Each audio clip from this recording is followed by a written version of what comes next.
made a case that Microsoft is a great company to work with?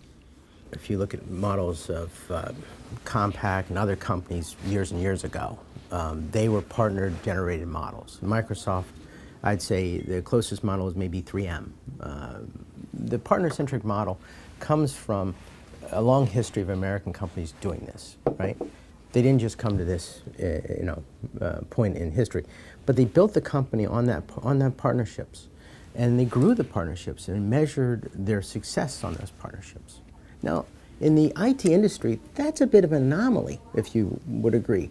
A lot of the product companies would have their own product, their own services, and be able to control their solution to their customer. But Microsoft didn't take that. They took the opposite approach, and I just thought that was just really an amazing concept. You believe that Microsoft is a good company to work with because of their partnership model and how they are able to scale it on a level that can benefit other companies. Is there any other reason you can share with us? Well, it's relationship-based, right? And you probably know this. The relationship between a sales rep and a services or learning company and relationships between account reps and Microsoft, it's symbiotic. So the relationships can be made. And that's a very key thing, because you look at a number of other similar companies, it's hard to make those relationships in the sales relationship, and it's very centralized in its approach, whereas Microsoft was decentralized in their sales approach. They put people out there to work with people, which I think is a really important concept, because if we don't have people to work together, we're never going to be successful. Yeah.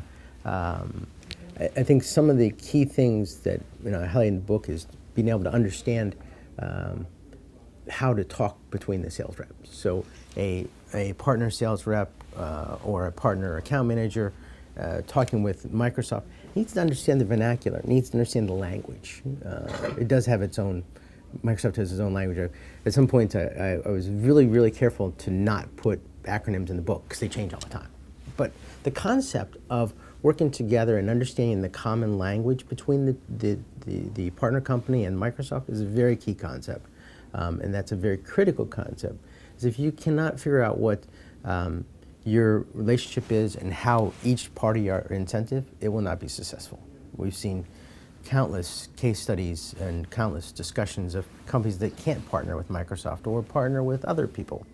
And a lot of that has to do, in my humble opinion, with how you are articulating your value proposition together. If you're saying, I'm doing it all and you can just have these crumbs, that might not be a good relationship. It might be. Maybe your crumb is $1 million project. I don't know. And so it depends on the relationships and the scale within that.